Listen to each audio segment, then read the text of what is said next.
Since the Meiji Constitution in 1890, the military had indirect power over Japan's fiscal issues. This gave the military some control over politics. After the Meiji Constitution came the era of Taisho democracy. This era introduced Minpon Shugi, the two-party governing system. However, the peak in democracy and the failure of it also brought a rise in militarism in the 1930s. During the 1900s, the civilian government limited the military spending and power. This in turn caused many military officers to be retrenched, and to counter this, the compulsory military training in schools was introduced, and instilling the values of militarism to the youth. In the 1920s, the military was restricted financially and largely reduced from 21 divisions to 17. This, however, allowed them to increase efficiency and grow as a fighting force. Now let us look at the two most prominent political parties that arose during the Taisho democracy. Firstly, there was the old-timer Seiyukai and the new party Menseito, formed to counter the Seiyukai. The Menseito encouraged foreign relations and anti-war sentiments. Note that Katsura founded this party. His cabinet was later held hostage due to the Navy's refusal to supply a Navy minister. Various military officials such as Tanaka Giichi and Ito Hirobumi entered the political arena with holding high positions. This interest in politics was revived due to the resentment of military during the turn of the century up to the late 1920s. The two-party democratic system had failed as seen through corruption, ineffective policies to counter the Great Depression that led to widespread poverty and tax disparity. Towards the 1930s, the military began to share dual diplomacy with the civilian government. Dual diplomacy also meant that the party governments had significantly reduced authority.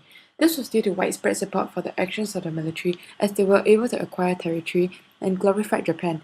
This, together with the failure of civilian government, allowed the rise of militarism within Japan. The Kwantung Army is an example of the rise of militarism and the influence of the army in Japanese politics. Since inception in 1906, the Kwantung Army grew in size and influence. This army became so influential over the Japanese public that the civilian government failed to curb the army's ambition. In 1928, the army assassinated Manchurian ally and warlord Zhang Zuolin in hopes of Chinese retaliation, which they could use as an excuse to invade Manchuria. And again in 1931, for the same reason, the Japanese detonated a bomb along the tracks of South Manchurian Railway. After a few other influence, Japan created Manchukuo, the Manchuria under Japan.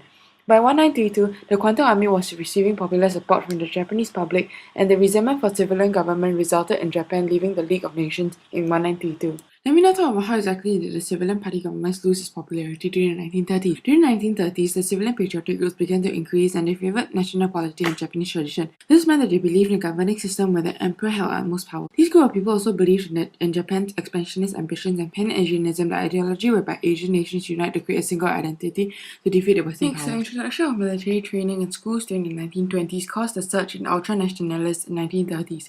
These new young army and navy officers, having been trained in army school, had more traditional ideals and strived for expansionism.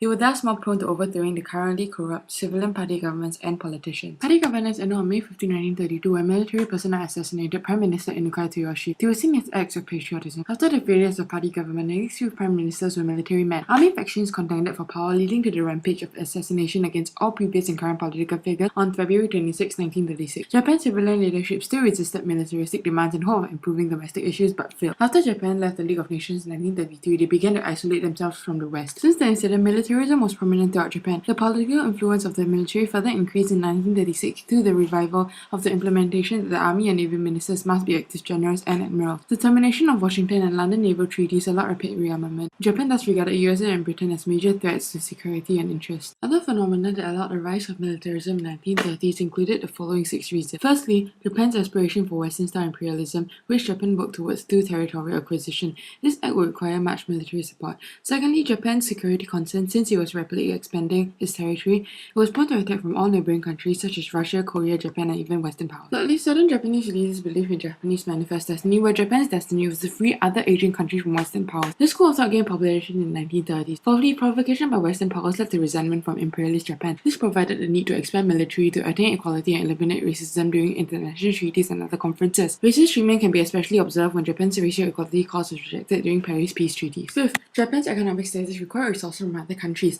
Through militarism, Japan ensured continuity of foreign trade.